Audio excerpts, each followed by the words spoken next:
pag-asa ng bagong simula.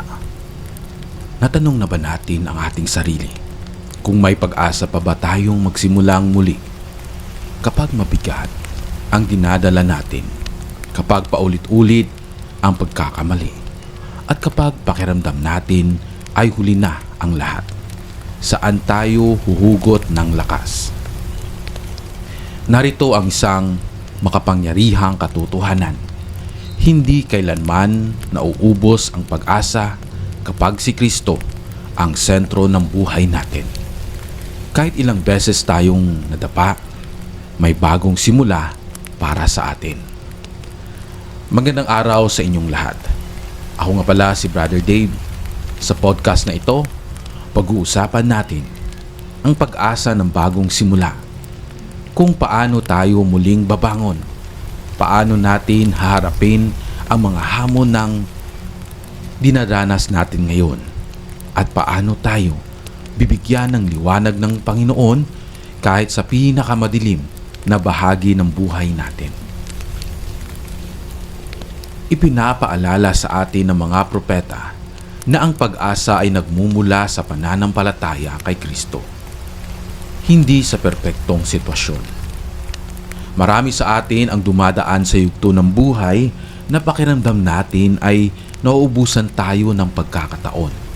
May mga pangarap tayong hindi natutupad, relasyon na nasisira, at desisyong pinagsisihan natin.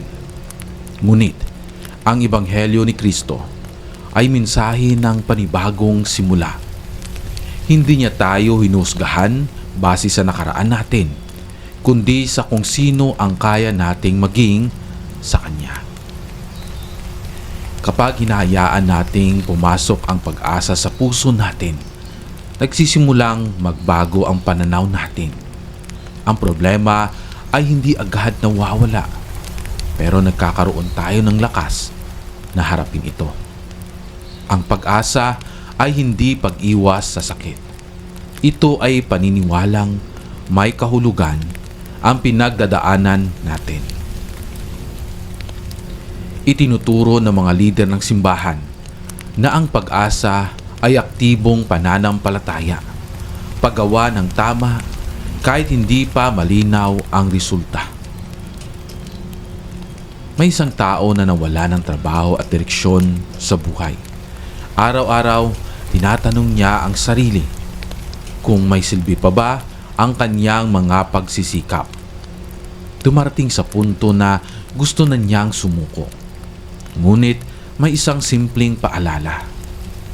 Isang kaibigan ang nagsabing, hindi pa tapos ang kwento mo. Unti-unting nagsimula siyang manalangin at magtiwala. Hindi agad nagbago ang sitwasyon, pero nagbago ang kanyang puso. Natutunan niyang ang bagong simula ay hindi laging bagong trabaho o bagong lugar. Minsan, ito ay bagong pananaw.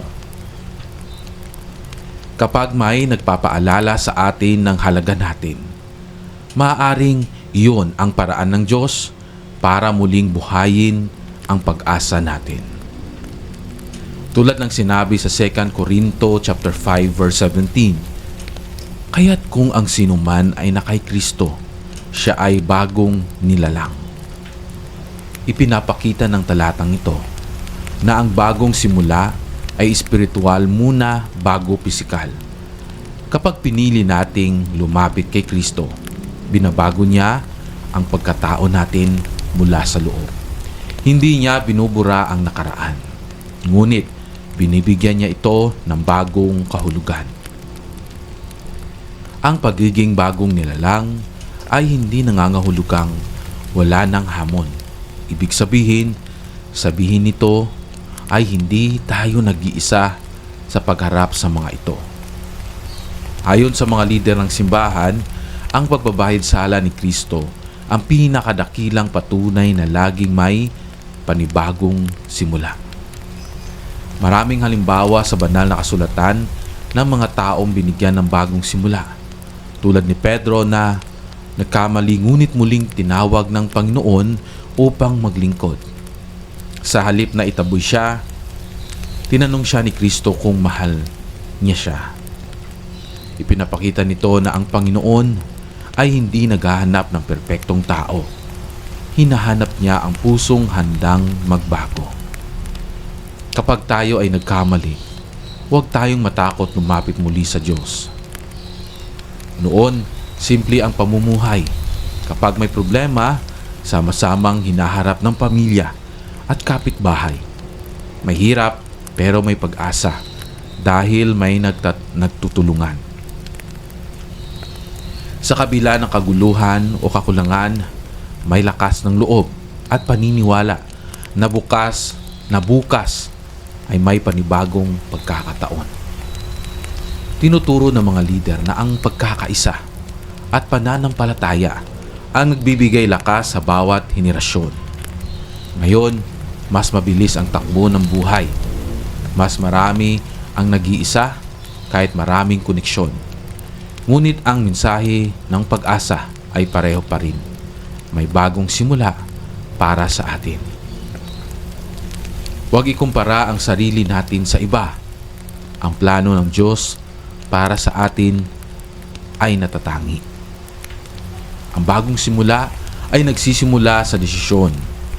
Desisyong magtiwala muli, magmahal muli, at maniwala muli. Ang mga propeta ay natuturo na ang pananampalataya ay hakbang hindi lang damdamin.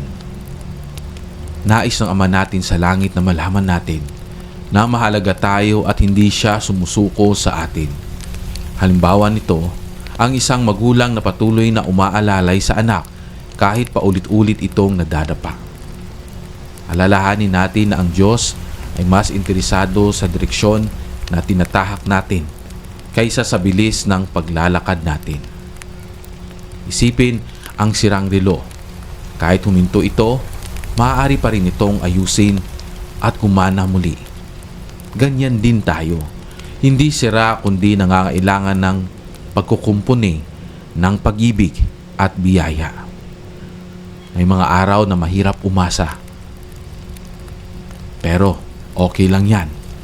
Aminin ito sa Diyos, doon nagsisimula ang pagaling.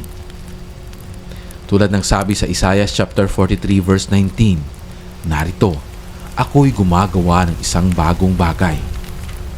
Kapag nagtiwala tayo sa Diyos, may mga pagpapalang darating na lampas sa inaasahan natin.